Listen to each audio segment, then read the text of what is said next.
everybody, Hito here, and Luigi's Mansion is an amazing game featuring one of my favorite Nintendo characters of all time, Luigi. Oh, yeah. But it is kind of a weird game, being a launch title for the GameCube, but it's a Mario game featuring Luigi. yeah. What's even stranger is that recently, well, not that recently, it's been about a year now, a sequel for the game called Luigi's Dark Moon has come out. Since they did have 12 years in between the original release of Luigi's Mansion and its sequel, there are a lot of different changes to the game, for good and for bad.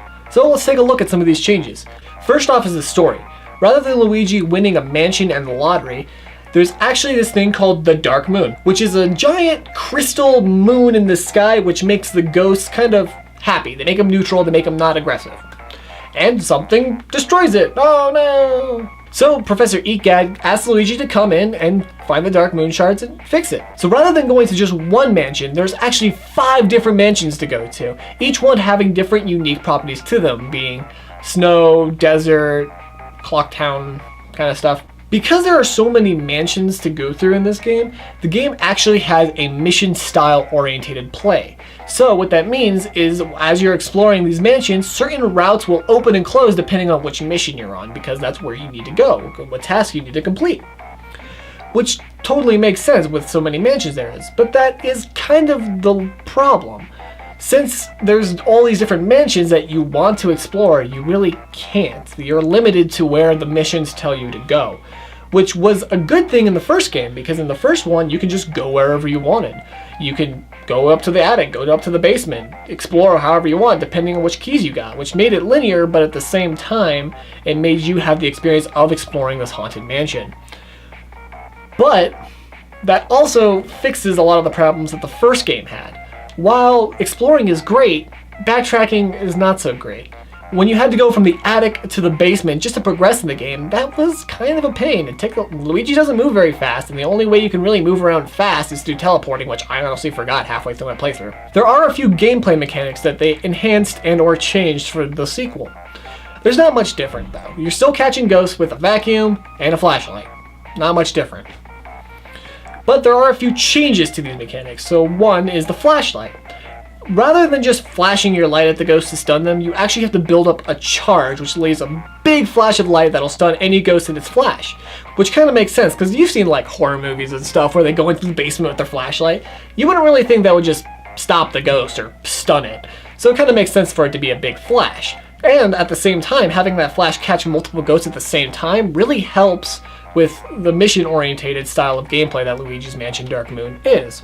The other change to the flashlight is the UV light. The UV light is a different light bulb that goes on your flashlight that, shocker, makes a UV light.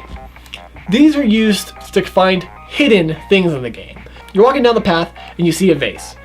Then the next mission, you're walking down the same path, the vase is gone. What you do is you hit it with the UV light and it makes it appear, sending out these little will-o'-the-wisp kind of ghosts that hide them. And then after you suck them all up, you make the thing appear again. Yay you! The other thing the UV light is used for is to catching the boos. You use the UV light to follow the boo's trail. Once you actually find the boo, you use the light to stun him as he's attacking you. Then, you use the vacuum to suck up his tongue, and you launch him across the room, which is really adorable and really cute. So speaking of the vacuum, there are a few minor differences to the vacuum in Dark Moon than it is in Luigi's Mansion.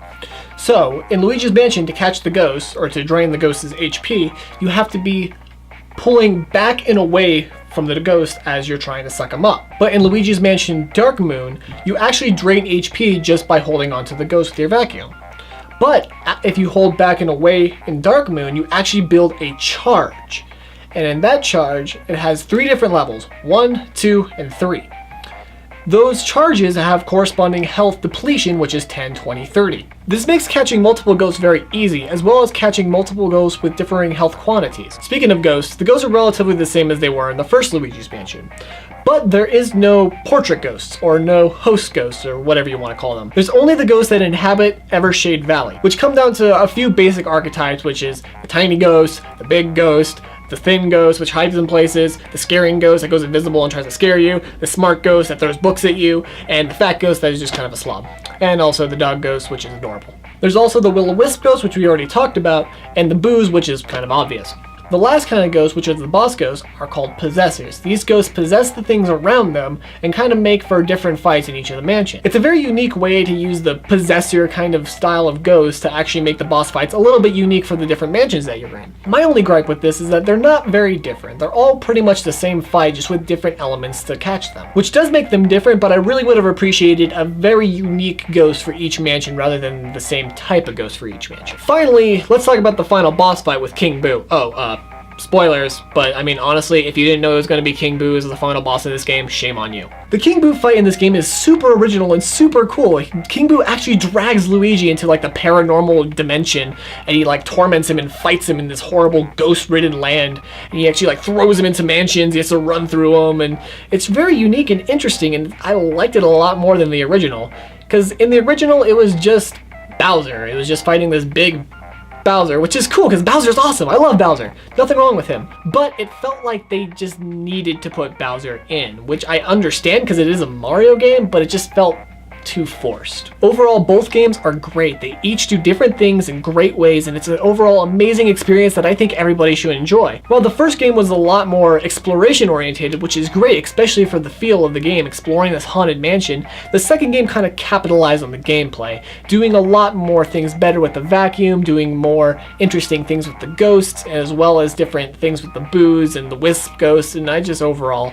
think the second game is a lot more interesting. Anyway, thanks for watching this little rant of mine. I hope you guys enjoyed it. This is Hito. See you next time. Hey everybody, thank you for watching. If you want to see content similar to this one, make sure you like and favorite this video. If you want to keep up to date on our videos, make sure you subscribe, as well as follow us on Facebook, Twitter, and our Tumblr with the links in the description below. Hey, did you know that we have a full playthrough of Luigi's Mansion live on the channel right now? Click this link here to watch the whole thing. Or maybe Sonic is more your style. Have you ever wondered if Tails is a manly man? Make sure to click this link and Mexi will let you know. Once again, thank you for watching, and I'll see you guys later.